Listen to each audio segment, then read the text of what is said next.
할렐루야. 오늘 저희들 함께 읽으신 로마서 12장 2절 말씀으로 로마서 강의 94번째 시간 하나님의 뜻을 분별하는 성도라는 제목을 가지고 오늘 함께 은혜를 나누도록 하겠습니다.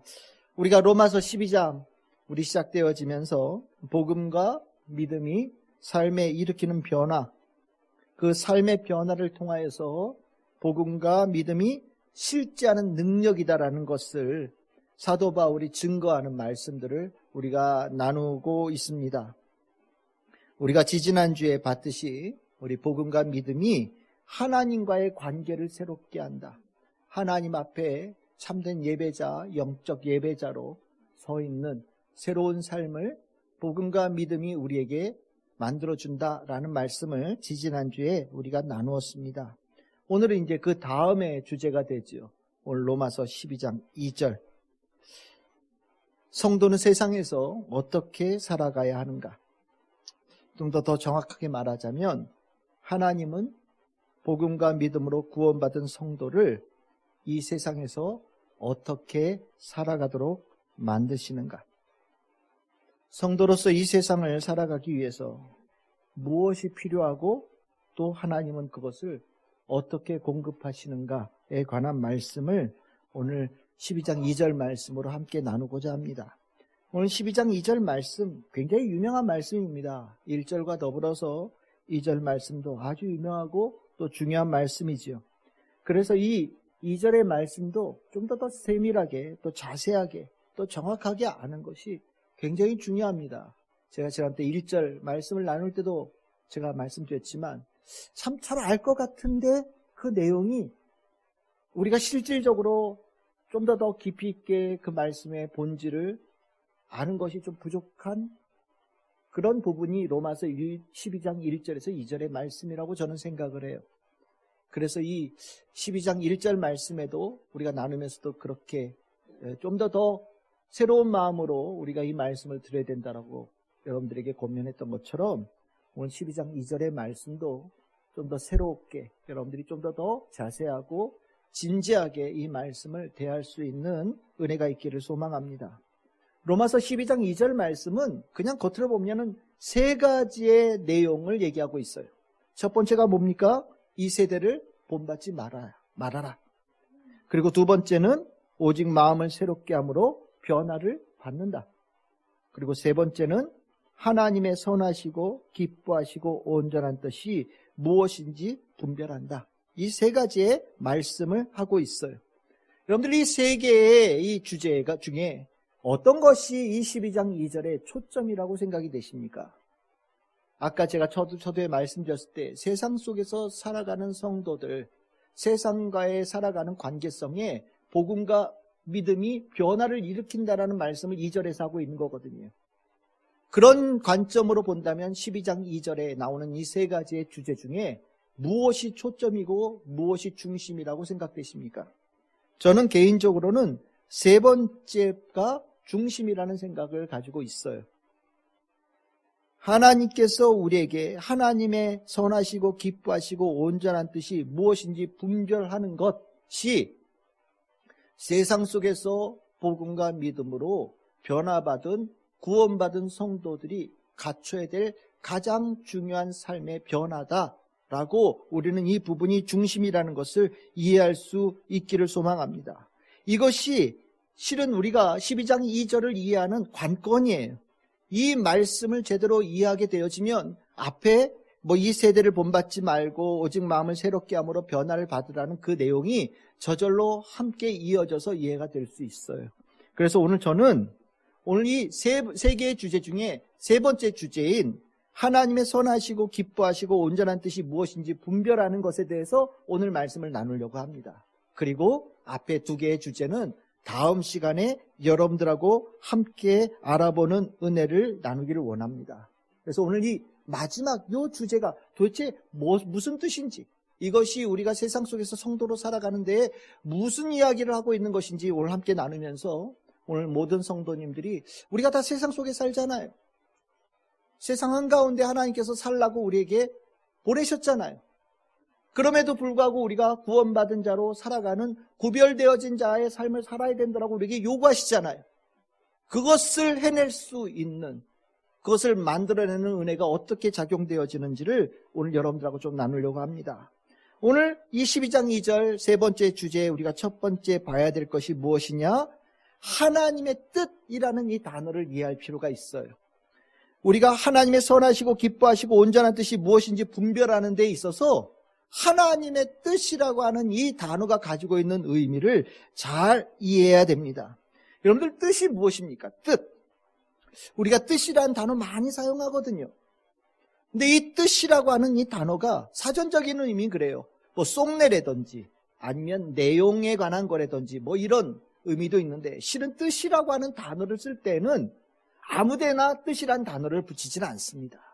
뭔가 중요하다라고 생각되어지는 것, 뭔가 의미가 있고 그 의미가 영향력이 있다라고 생각되어지는 데에 뜻이라는 단어를 붙여요. 그러니까 뜻이란 단어가 붙여질 때는 그 뜻이라는 단어의 무게감을 느끼면서 그 앞에 있는 단어가 중요하구나라는 생각을 가져야 되는 거예요. 뜻이 있는 것도 있고 뜻이 없는 것도 있어요.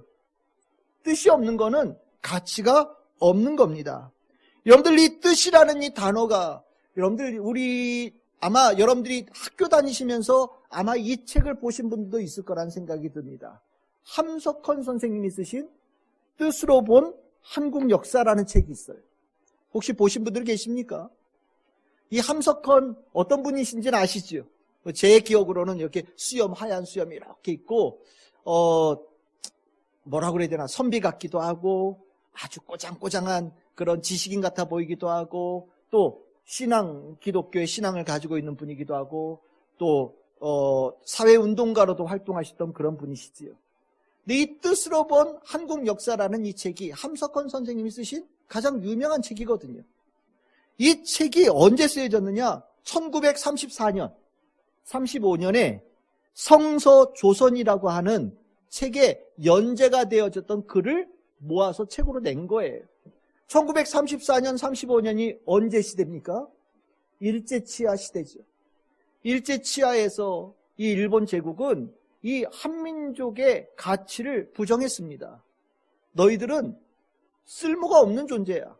너희들은 의미가 없는 존재야. 너희들은 가치 없는 존재야. 라고 우리들의 가지고 있던 우리 민족의 가치를 확 없애버리는 데 전념하였던 시기거든요. 그런데 이 함석헌 선생님이 아니다. 우리의 역사, 반만년의 유관 역사는 의미가 있는 역사고 중요한 역사다. 가치 있는 역사다. 라는 것을, 민족권을 불태우기를 원하셨어요. 그래서 한국 역사라는 이 역사를 쓰면서 앞에 뭐라고 썼느냐? 뭘 붙였느냐? 뜻으로 본. 뜻으로 본. 우리 역사는 중요하고 가치가 있고, 그리고 일본 제국이 함부로 가치 없다라고 얘기할 수 있는 그런 것이 아니다라는 것을 아주 강하게 주장한 책이 뜻으로 본 한국 역사예요. 그래서 이 중요하다라는 역사를 한국을 통살을 한 거예요. 우리가 전체 한민족의 역사를 시작부터 끝까지 지금까지 온 역사를 그 중요하다라는 의미로 역사를 쭉 쓴 책이거든요. 그래서 굉장히 의미 있는 책이다라고 얘기를 합니다. 제가 왜 뜻으로 본 한국 역사라는 이 책을 말씀을 드렸느냐? 뜻이라는 단어가 얼마나 무게감이 있는 단어인지를 여러분들이 알게 하기를 원해서예요. 뜻이라는 단어가 붙일 때는 중요한 의미가 있는 거예요. 그러면 우리 이제 물어봅시다. 성도에게는 무엇이 뜻입니까? 여러분들에게는 무엇이 뜻입니까? 실은 뜻이라고 주장하는 것들은 많아요. 뜻이라고 자기 나름대로 무게감이 있고 중요하다라고 주장하는 바들은 널려 있습니다. 그런데 복음과 믿음으로 인하여서 우리가 정말 이제까지는 갖지 못했던 중요한 것이 새롭게 있다라는 것을 깨달은 존재가 됐다라는 거죠. 성도로서의 뜻은 무엇이냐? 하나님의 뜻만이 뜻이 되어지는 거예요. 하나님의 뜻만이 가치 있는 뜻이 되어지는 거예요. 여러분들, 이거 저절로 생긴 거 아니지요. 하나님의 뜻이 진정한 뜻이라는 것을 알기 전에는 무엇을 뜻으로 삼고 살았습니까? 우리가 흔히 얘기할 때 세상의 뜻이라고 하는 거예요. 세상에서 말하는 겁니다. 세상에서 가르치고요. 사람들이 다 동경하고요. 다 함께 그것을 추구하고요. 함께 그것을 얻으려고 몰려가고요. 다 좋다고 하면 거기에 우르르, 저기 좋다고 하면 우르르, 이걸 해야 돼요. 우르르 다 쫓아가는 그 세상의 뜻을 따르고 살았던 거예요. 그런데 이 세상의 뜻, 복음을 듣고 난 다음에 세상의 뜻은 가치가 있는 뜻이 아니라는 것을 깨달은 사람들이 구원받은 사람들 아닙니까? 세상의 뜻을 쫓아가면 어떻게 됩니까? 그 끝이 그의 죄가 들어있고 악이 들어있고 사망으로 나아가는 것이 세상의 뜻으로 가는 종착지라는 것이 이 성경에서 말하고 있는 중심 주제잖아요. 너희들 몰랐지?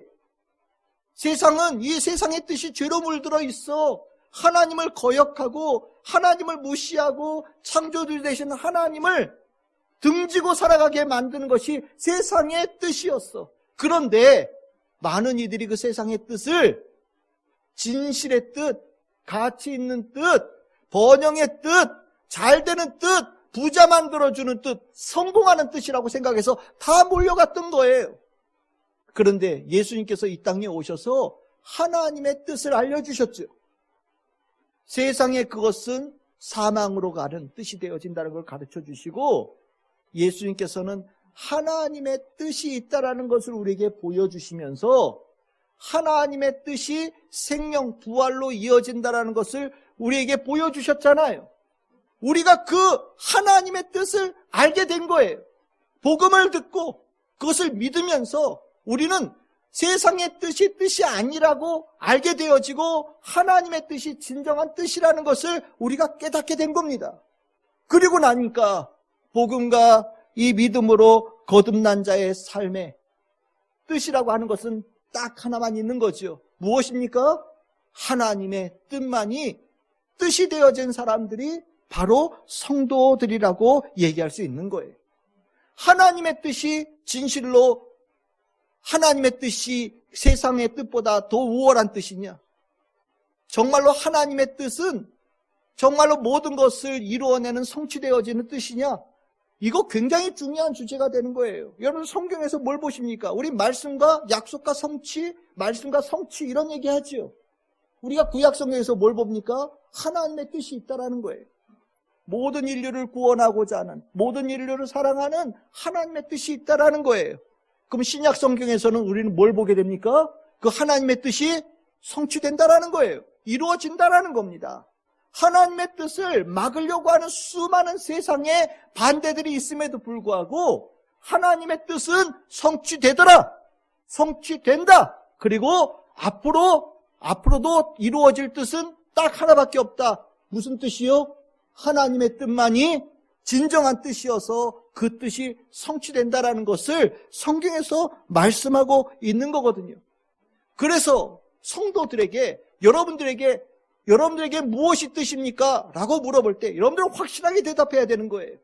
무엇이 뜻입니까? 하나님의 뜻만이 뜻입니다. 나에게는 하나님의 뜻만이 뜻입니다라고 명확하게 고백할 수 있는 성도들이 되어져야 돼요. 이게 안 되면서 하나님의 뜻이 무엇인지 궁금한 거 의미 없어요.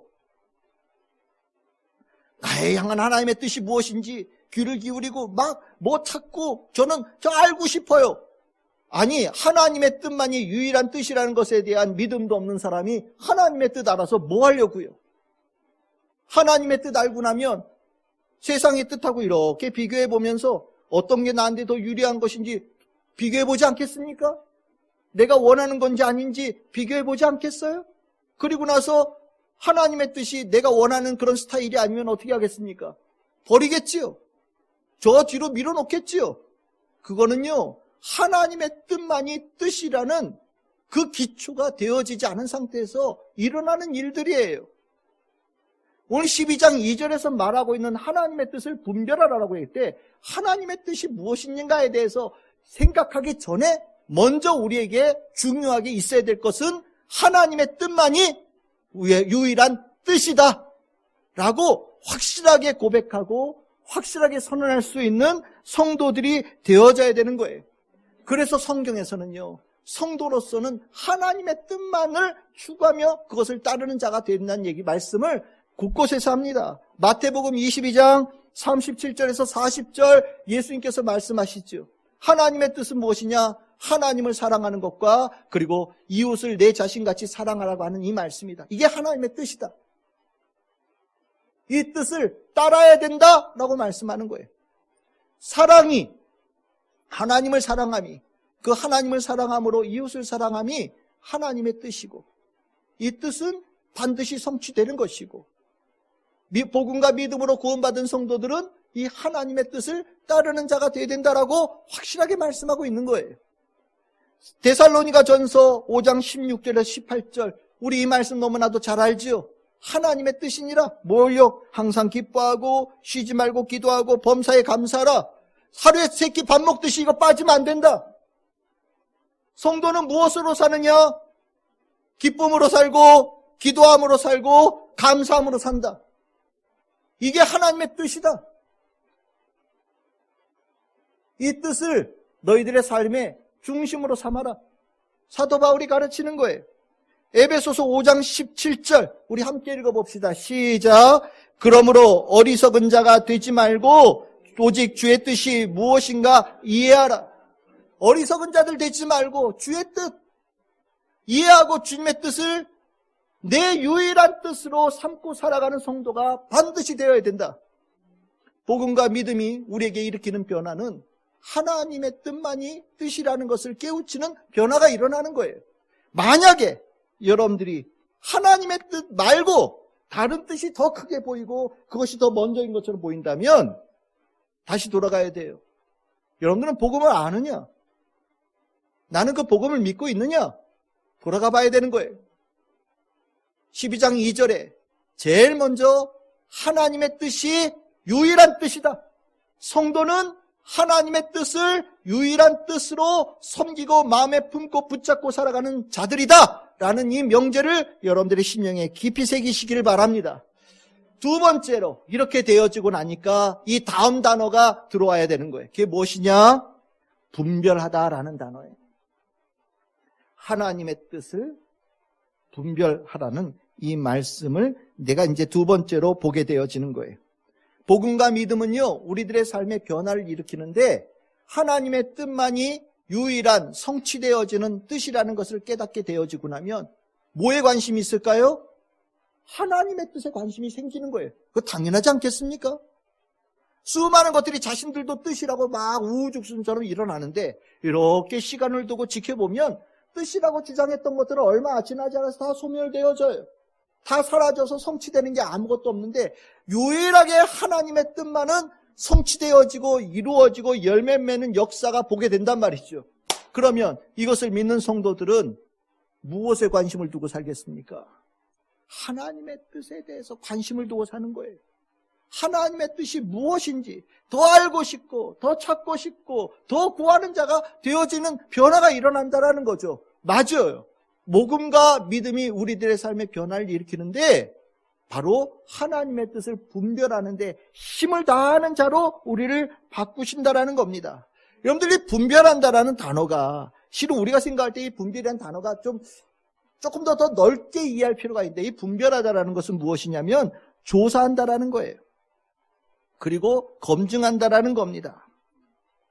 정말 우리는 분별할 때 이게 옳고 그른 건지 뭐 나쁜 건지 옳은 건지 이렇게 나누는 것에 대한 관심을 갖는데 그 전보다 훨씬 더 중요한 의미는 찾는 거예요. 알아보는 겁니다. 이것이 정말 하나님의 뜻인지 나를 향한 하나님의 뜻인지 오늘 나에게 말씀하신 하나님의 뜻인지 우리가 정말 조사하고 알고 싶어서 귀를 쫑긋하고 눈을 부릅뜨고 바라보는 그 모습들이 바로 분별한다라는 단어 속에 있는 거예요. 그러니까 이 사도 바울이 12장 2절에서 말하는 분별한다라는 이 얘기는 거기에 집중하고 그것을 먼저 관심을 기울이고 거기에 대해서 먼저 깊은 성찰과 묵상이 성도들에게 일어난다. 복음과 믿음의 성도들은 그 힘으로 사는 자가 되는 것이다 라고 우리에게 말씀하고 있는 겁니다. 에베소서 5장 10절 바울은 이렇게 얘기합니다. 주를 기쁘시게 할 것이 무엇인지 시험하여 보라. 이 시험한다라는 게 분별하라는 단어와 똑같은 단어예요. 하나님께서 뭐를 기뻐하시는지 하나님의 뜻이 무엇인지 분별하라는 거예요. 찾아보라는 겁니다. 빌립보서 1장 10절 너희로 지극히 선한 것을 분별하며 또 진실하여 허물이 없는 그리스도의 날까지 이르러야 된다라고 얘기하고 있는데, 여기 분별한다는 단어가 아까 12장 2절에 나와 있는 단어와 똑같은 단어예요. 선한 것이 무엇이냐? 선한 것은 하나님이죠. 그러니까 성도들은요, 예수님께서 재림하시는 그 날까지 어떻게 사느냐? 아침에 눈 떠서 나를 향한 하나님의 뜻이 무엇인지 무릎 꿇고 기도하며 구하는 자로 삶을 시작하는 성도의 삶의 변화가 반드시 있어야 된다라고 가르치는 거예요. 하나님의 뜻에 관심 없는데 하나님의 사람이라고 얘기할 수 없잖아요. 복음과 믿음으로 내가 구원받은 자라고 자기 스스로 얘기하지만 정작 하나님의 뜻에 관심 없는 사람들이 있어요. 하나님의 뜻이 무엇인지 분별하는 데 관심 없는 사람들이 있거든요. 그런 사람을 예수님께서 뭐라고 부른지 아십니까? 여러분들 충격적으로 들으시기를 바랍니다. 누가복음 12장 56절에 이게 바로 외식하는 자입니다. 외식이 겉으로는 하나님 믿는 사람인 것처럼 살아요. 근데 속은요, 하나님의 뜻에 관심 없어요. 하나님의 뜻에 대해서 따르고자 하는 관심도 없고 하나님의 뜻이 무엇인지도 관심이 없어요. 그 예수님께서는요, 사람은 모르죠. 사람은 저 사람 이렇게 겉으로 보면 신실한 사람이거니 하나님의 사람이거니 우리는 그렇게 봐요. 하지만 하나님은 아니죠. 속을 꿰뚫어 보시잖아요. 그래서 뭐라고 얘기하시냐? 외식하는 자, 거짓말장이라고 말씀하시는 거예요. 하나님은 우리가 하나님의 뜻을 분별하는 자로 살기를 원하셔요. 그런데 정작 하나님의 뜻을 분별함에 관심이 없으면 하나님은요, 정말 그 사람을 거짓말장이라고 얘기하시고요, 우리가 하나님의 뜻에서 분별하는 그 모습을 하나님께서도 정말 그렇게 사는지 안 사는지 분별하고 지켜보고 계신다는 것을 우리가 알아야 돼요. 우리는 하나님의 뜻을 분별하는 데 관심을 가져야 되고요, 하나님은 정말 하나님의 뜻에 분별함에 관심을 가지고 있는 참성도인지 아닌지를 분별하고 보신다는 거 꼭 기억하셔야 됩니다. 그래서 고린도전서 3장 13절, 각 사람의 공적이 나타날 터인데 그날이 공적이 밝혀지리니 이는 불로 나타내고 그 불이 각 사람의 공적이 어떠한 것을 시험할 것이다. 이 시험이라는 단어가 분별이라는 단어예요. 공적이 뭡니까? 공적은 일이나 행동을 얘기하는 건데 오늘 여기서 보시면 우리들의 삶의 모습이라고 보시면 돼요. 무엇을 가지고 무엇을 추구하며 무엇을 바라보고 살았는가에 관한 것을 본다는 거예요. 불을 대본다는 거죠. 하나님의 뜻을 따르는 것은 다이아몬드처럼 불 앞에서 반짝반짝 빛나는 존재가 돼요. 하지만 육신을 따르고 세상을 따랐던 그런 결과 공적들은 불 앞에서 다 태워져서 죄밖에 남지 않는다는 거예요. 성도는요, 그 하나님은 그 불로 태웠을 때 다이아몬드 같은 하나님의 그 뜻을 따르고자 하는 분별하는 그 삶을 살았는지, 그것이 남았는지 안 남았는지를 보신다라는 거예요. 꼭 기억해야 됩니다.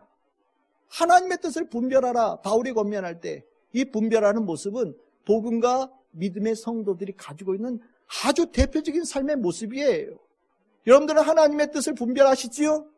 그것을 찾기를 원하시지요? 알기를 원하시지요? 정말 관심이 있으시지요? 내가 세상이 어떻게 돌아가는 것보다 하나님의 뜻이 무엇인지 먼저 바라보고 그것을 제일 앞에 두시고 그렇게 살아가는 우리 성도들이 다 되고 계시지요? 중요한 문제예요. 이 문제가 사도 바울은 세상 속에 살아가는 그리스도인들의 가장 구별되어지는 데 중요한 모습이라고 두 번째로 우리에게 가르쳐주는 겁니다. 그러면 세 번째는 무엇을 얘기하느냐? 세 번째는 이렇게 얘기합니다. 하나님의 뜻이 선하고 기뻐하시고 온전하다.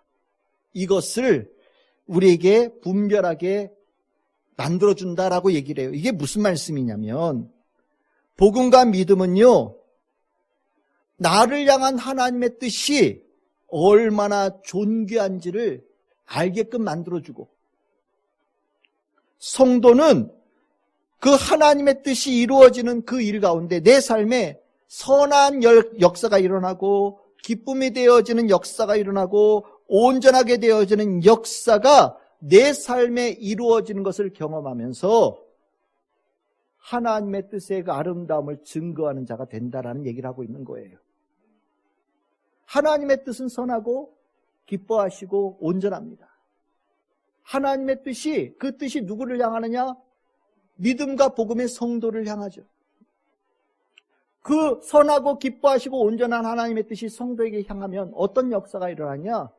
성도의 삶을 이렇게 선하고 기뻐하고 온전하게 만드는 결과로 이어진다라는 거예요. 성도는요, 그렇게 사는 거라는 거예요. 복음과 믿음이 그렇게 만들어간다라는 겁니다. 그 모습이 세상 속에서 구별되어진 성도로 살아가는 정체성의 모습이라고 가르쳐 주는 거예요. 우리가 세상 속에 살면서 내가 하나님의 자녀, 하나님의 백성이라는 것을 무엇으로 드러냅니까? 내 손에 성경책 들고 다니면 내가 하나님의 백성입니까? 내가 세상 속에서 기도하는 손을 가지고 늘 언제나 기도하는 모습으로 살면 내가 하나님의 백성인 것처럼 구별되어지는 삶이 됩니까? 아니에요. 하나님의 뜻은요, 내가 기도해서 온 성경책 들고 다니는 손에 만족하지 않으셔요. 우리를 하나님의 성품 닮은 사람으로 만들어 가신다라는 거예요. 그리고 그 만들어 가심 속에서 우리 한 사람 한 사람을 살아계신 하나님의 영광이 드러난 존재로 만들어 가시고 그것을 기뻐하고 자랑하며 살아가는 자가 되게끔 만드는 것이 복음과 믿음이 만들어내는 성도의 삶의 기적과 같은 모습이라고 가르쳐 주는 겁니다. 여러분들 무엇을 바라십니까? 여러분들의 삶에 정말 바라는 게 뭐예요? 나 정말 누구처럼 떵떵거리고 살고 싶어요. 나 누구처럼 어마어마한 돈 많은 거 가지고 싶어요. 저는요, 저 TV에 나오는 저 연예인처럼 이쁜 사람 되고 싶어요. 저는요, 수많은 사람들이 환호하는 인기 많은 사람 되고 싶어요. 여러분들의 꿈이 그것이라면 이렇게 말씀드릴 수 있어요. 복음과 믿음의 사람은 아니에요. 복음과 믿음의 사람은요, 당신의 꿈이 무엇입니까? 라고 물어보면 이렇게 대답합니다. 예수 닮은 사람이 되고 싶어요. 하나님의 성품을 닮은 사람이 되고 싶어요. 그것이 제 꿈입니다. 라고 얘기한다라는 거예요. 이것이 어떻게 되냐면 복음과 믿음이 우리를 그렇게 만들어가요. 그 전에는 이렇게 얘기하는 거는 정신 나간 사람 같아 보일지 몰라요. 그런데 신기하게도 복음과 믿음이 나를 그렇게 고백할 수 있도록 만들어간다는 거예요. 기적이죠. 놀라운 변화예요. 그러니까 바울이 로마서 12장 2절에서 말하고 있는 바가 굉장히 의미심장한 거예요. 하나님의 뜻에 선하시고 기뻐하시고 온전한 뜻이 무엇인지 분별하도록 하라 라는 이 명제가요, 단순한 명제가 아니에요. 그냥 알아가라는 차원이 아니에요. 복음과 믿음은요, 정말 상상할 수 없는 놀라운 삶의 완전한 변화를 만들어 가신다는 것이고, 그것이 삶의 목적이 내 입으로 선하고 기뻐하고 온전한 삶이 되어지기를 저는 원합니다라고 구하고 그렇게 살아가는 자로 만들어내는 능력으로 나타난다라고 말씀하고 있는 거예요. 여러분들 이 선하다라는 거 뭔지 아시죠?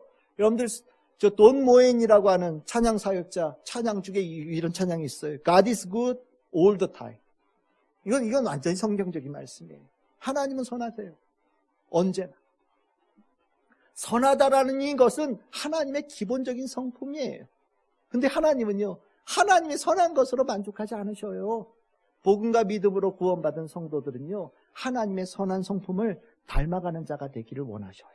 그리고 닮은 것을 넘어서서 그 선함으로 그의 삶을 채우시고요, 그 사람 삶이 선함을, 하나님의 선함의 역사를 증거하는 삶이 되기를 원하시고 선함을 세상에 채워가는 자로 만들어 가시기를 원하시는 것이 하나님의 뜻이에요. 우리는 그렇게 되어져 갈 거예요. 여러분들 이 선한 하나님의 뜻을 이뤄가는 삶의 대표적인 나오는 인물이 뭐냐? 요셉이에요. 오늘 우리 좀 이따 우리 성경 공부할 때 요셉인데, 요셉의 이야기 쭉 이어질 때 하이라이트가 어디냐? 50장 19절에서 20절이에요. 요셉 꿈꾼 사람이죠. 근데 그 꿈이 뭔지도 본인이 잘 몰라요. 그런데 하나님은요, 요셉을 통해서 무엇을 이루셨어요? 여러분들이 나에게 악을, 죄를 행하였지만 하나님께서는 어떻게 하신다고요? 선으로 바꾸신다. 하나님은 그 악도 선을 바꾸시고 죄도 선으로 바꾸시는 뜻을 가지고 계시다. 그것이 하나님의 섭니다. 그것을 누굴 통해서 증거하셨느냐? 요셉을 통하여서 증거하셨다. 이것이 요셉의 이야기의 주제거든요. 이 선하신 하나님의 뜻이 요셉에게만 있느냐? 아니죠. 우리에게도 있어요. 여러분들에게도 있는 거예요. 하나님께서 여러분들을 이렇게 만들어 가실 거예요. 그러니까 여러분들, 내가 이렇게 거울을 바라보면서 선한 모습, 하나님의 닮아가는 모습이 있을 때 여러분들 기뻐하시길 바랍니다. 내가 정말로 하나님의 은혜로 이 선함이 채워지는 것을 감사하고 감격하는 성도들 되기를 바라요. 여러분들, 너무 착해 빠지면 세상에서 못 살아. 어떻게 그런 모습으로 살겠어? 라고, 아유, 이거 너무 착해졌어. 빼버리고, 이거는 너무 신앙적이 되어져 가는 것 같아. 이거 빼버리는 그런 못난 모습 갖지 않기를 바랍니다. 선한 모습을 닮아갈 때 기뻐하시고 감사하시고 하나님의 은혜가 내 삶에 정말 풍성하게 임하고 있는 증거다라고 할렐루야를 부를 수 있는 우리 성도들 되기를 바라요. 두 번째는 기쁨이라는 거죠. 하나님의 뜻은 기쁨이에요. 하나님은 기쁨이죠. 어떻게 하냐고요? 천국은 기쁨의 나라잖아요. 그렇죠? 요한계시록 21장 4절, 우리가 너무나도 잘 아는 말씀이죠. 눈물을 닦아주시고 다시는 사망이 없고 애통하는 것이 없고 곡하는 것이 없고 아픈 것이 있지 않고 그런 것들은 다 지나가 버린다. 어디 가요? 하나님 나라 가요. 모든 슬픔이 없고 오직 기쁨만 있다라는 거예요. 그럼 어떻게 천국은 기쁨으로만 채워지냐? 간단하죠. 그 땅의 통치자 주인 되신 하나님이 기쁨이시니까요. 하나님은 기쁨이에요. 그래서 복음은요, 하나님의 뜻이니까 기쁨의 소리죠. 그치요? 하나님의 뜻은 기쁨이에요.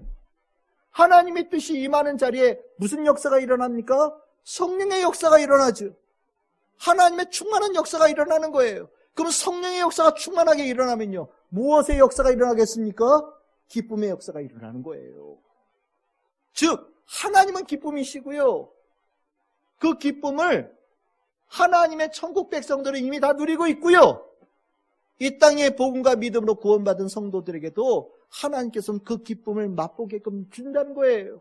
그래서 이 세상 속에서 성도들은요, 기본적으로 어떤 색깔로 사느냐? 기쁨의 사람으로 사는 거예요.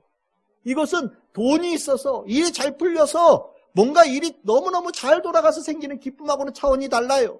이거는 영혼의 기쁨이에요. 하나님의 임재함의 기쁨이에요. 하나님께 사랑받고 있는 기쁨이고요, 하나님의 뜻이 이루어지고 있는 것에 대한 기쁨이에요. 그래서 여러분들, 사도행전 13장 49절에서 52절, 사도 바울이 비시디아 안디옥 가서 복음을 길게 전했죠. 그 내륙지방 그 안에까지 가서 복음을 전했는데 어떤 이들은 듣고 어떤 이들은 원하지 않았어요. 그래서 비시디아 안디옥에서 이 바울이 이제 쫓겨나는 일이 나는데, 그 가운데 복음을 들은 사람들이 있었다는 거예요. 그것을 52절에 뭐라고 얘기합니까? 제자들이라고 얘기를 하죠. 제자들 어땠다고요? 기쁨과 성령이 충만하였다. 이게 하나님의 뜻이에요. 하나님께서 함께 하시면서 이 안에 기쁨으로 채워지는 역사가 일어나는 것이 하나님의 뜻이에요. 이게 비시디아 안디옥에 있는 성도들만 일어난 축복일까요? 아니에요. 복음을 들으면 기쁨의 역사가 일어나요. 환경하고 상관없이, 조건하고 상관없이 하나님께서 내 안에 계신다라는 것으로 내 안에 기쁨이 있어요. 잠시 눈물을 흘릴 수 있죠. 하지만 주님께서 우리의 눈물을 닦아주세요. 그리고 내 안에 모든 슬픔을 넘어설 수 있는 영혼의 기쁨으로 채워주신다라는 거예요. 세상 사람들이 보면 미쳤다고 얘기할지도 몰라요. 저 고통스러운데 웃어요. 저 고통스러운데 찬양해요. 저 고통스러운 자리에서도 하나님께 영광을 돌려요. 미친 사람이라고 얘기할지 모르지만 우리는 아니죠. 이 안에 하나님과 가까이 있음이 점점 가까이 있다는 것을 알기 때문에 우리는 기쁨의 노래를 부를 수 있는 거예요. 대표적으로 이 자리가 어딜까요? 장례식장이죠. 세상의 기쁨, 세상의 뜻을 따르는 자는요, 세상과 떠나는 것을 너무나도 원통해 합니다. 울어요. 안 떠나고 싶은데, 여기가 제일 좋은 곳인데 어떻게 여기를 떠나요? 울어요. 곡해요. 슬퍼해요. 그런데요, 복음과 믿음의 성도는요, 내가 여기서 맛본 기쁨은요, 샘플이에요. 맛보기예요. 진짜 기쁨이 충만한 하나님의 나라가 있어요. 하나님이 계시는, 하나님께서 주관하시는, 나를 오라고 부르시는 하나님의 나라가 있어요. 내가 이 땅을 떠날 때는 하나님의 나라와 제일 가까울 때거든요. 그래서 복음과 믿음으로 구원받은 성도는요, 죽음 앞에서 평안합니다. 내 영혼이 기쁘다라고 얘기를 해요. 그리고 그렇게 하나님 나라로 그 영혼을 환송하는 성도들, 이 땅에서 무엇을 합니까? 노래 불러요. 찬양합니다. 물론 슬픔이 있지만 그 슬픔을 덮는 하나님의 기쁨을 우리가 알기에 입을 열어서 찬양하고 노래하고 그리고 소망을 가지고 환송하는 성도들이 될 수 있는 거지요. 이게 기쁨이에요. 우리 안에 일어나는 하나님의 뜻입니다. 여러분들에게 주기를 원하시는 하나님의 모습이에요. 온전함이라는 것은 무엇일까요? 온전함은요, 가장 아름다운 모습, 목적이 성취되어진 모습이라고 보시면 됩니다. 완성이죠. 마태복음 5장 48절에 예수님께서 하신 말씀이 있어요. 그러므로 하늘에 계신 너희 아버지의 온전함 같이 너희도 온전하라 라는 말씀인데, 이게 온전함이 같은 단어예요. 하나님은 완전하시죠. 하나님, 그 완전하신 하나님께서 믿음과 복음의 성도를 완전하게 만들어 가시는 그 일을 이루어 가셔요. 우리는 다 미완성의 모습으로 이 땅을 살아갑니다. 마치 대리석 원석과 같아요. 이 대리석 원석이 어떤 작품으로 태어날지 우리는 알지 못해요. 그런데 하나님께서 조각가가 되셔서 우리들의 삶을 만지시지요. 필요 없는 것부터 떼내기 시작합니다. 하나님의 아름다운 작품을 만드는데 불필요한 부분도 제거하기 시작하시면서 다음에는 세밀한 손길로 우리를 어루만져 가기 시작하십니다. 돋보이게 할 땐 돋보이게 하시고, 뒤로 덜 중요한 부분은 덜 중요하게 만들어 가시는 아름다운 조각가, 그 예술가의 하나님의 손길이 닿아요. 그러면서 하나님께서 원래 창조하셨던 하나님의 창조의 심히 아름다운, 심히 좋은 모습으로 우리를 회복시켜 가신다라는 거죠. 세상의 죄와 악으로 덮어져서 정말 못나고 못생기고 더럽히고 정말 그 썩어져가는 우리들의 형상을 하나님께서 우리를 회복시켜가는 역사가 일어나고요. 우리가 그 모습을, 거울을 바라면서 내 모습을 볼 때 하나님의 은혜로 점점점 반짝반짝 빛나는 자의 모습, 아름다워지는 모습을 우리가 보면서 하나님께서 모든 인생들에게 원하시는 가장 궁극적인 모습이 우리 성도 한 사람 한 사람에서 이루어져가는 그 증거, 하나님께서 나타내기를 원하신다라는 거죠. 하나님의 뜻은요, 우리가 그렇게 되어져서 하나님의 영광을 완전하게 나타내어지는 성도가 되어지기를 원해요. 그것을 세상의 시 뜻으로는 불가능하지만 하나님의 뜻으로는 이루어진다라는 거예요. 그래서 이것이 우리가 하나님의 뜻으로 살아가는 자, 하나님의 뜻을 분별하는 자가 되어지면서 정말 우리가 복음과 믿음으로 이루어지는 궁극적인 결과물이라는 것을 우리가 이해하게 되어지는 거예요. 여러분들, 선하고 기뻐하고 온전한 주님의 형상의 모습, 하나님의 뜻이 여러분들 가운데 임하여서 그것이 이루어지는 인생이 되어지는, 그것을 기뻐하는 우리 성도들 되시기를 바랍니다. 돈 많은 거 다 소용없어요. 하나님의 뜻이 없는 거 소용없는 거예요. 진짜 소용없어요. 건강한 거 하나님의 뜻에 합당하지 않은 데 쓰여지면 소용없는 거예요. 이쁜 거 다 소용없어요. 이쁜 게 무슨 하나님의, 그게 무슨 선함이 됩니까? 정말로 기적이에요. 우리가, 하나님께서 우리를 세상 속에 사는 그리스도인으로 두셨지만 구별되어지는 이 모습은요, 복된 거예요. 그 구별되어짐을 자랑스러워해야 됩니다. 아, 내가 어쩌다가 예수 믿어서 세상 속에서 개밥의 도토리처럼 사네, 이런 생각하시면 안 돼요. 내가 어쩌다가 하나님께 부름받아서 정말 호화롭게 살 수 있는 이 인생이 궁핍한 자로 이렇게 처량하게 사네, 이런 생각하면 안 되는 거예요. 내가 하나님의 은혜를 입어서 죽을 수밖에 없는 인생이 세상 속에 구별되어진 자로 하나님의 영광을 나타내는 자로가 되어지는 축복을 받았네. 하나님 감사합니다. 하나님 정말 감사합니다. 하나님의 뜻만이 뜻임을 알게 하시고 하나님의 뜻을 정말 구하는, 분별하는 자의 삶을 내가 갖게 허락하여 주시고, 정말 하나님께서 가지고 계신 그 아름다운 성품을 내 삶에 채우시는 이 아름다운 삶을 내가 알게 하여 주시고 살아가게 하여 주시면 정말 감사합니다. 이렇게 고백하고 그 삶을 자랑스럽게 여기는 성도들이 되어지는 것, 이것이 바로 복음과 믿음이 믿음으로 살아가는 성도의 삶이고 복음과 믿음이 우리들의 삶에 일으키는 변화의 중요한 모습이 되어지는 거예요. 저는 우리 참 즐거운 게 모든 성도들이 이 세상 속에서 하나님께서 구별되어진 자로 살아가기를 원하시는 이 모습을 잘 갖춰가기를 바랍니다. 정말 우리는 복받은 사람들이에요. 세상 속에 구별되게 해주셔서 너무너무 감사한 사람들이에요. 그리고 구별되어진 자로 세상 속에 두신 것도 감사한 겁니다. 우리는 세상에 함몰되어지는 자가 아니라 세상을 변화시키는 하나님의 사람들이에요. 우리를 통하여서 하나님의 능력이 나타날 거예요. 여러분들이 승리자가 되게끔 하나님께서 만드십니다. 왜냐고요? 하나님의 뜻이 여러분들의 삶에 충만하니까요. 성취되어지는 하나님의 뜻이 여러분들에게 충만하니까요. 그 확신을 가지고 세상 속에서 더 힘차게 당당하게 살아가는 우리 참 즐거운 게 모든 성도들 다 되시기를 주님의 이름으로 축복합니다.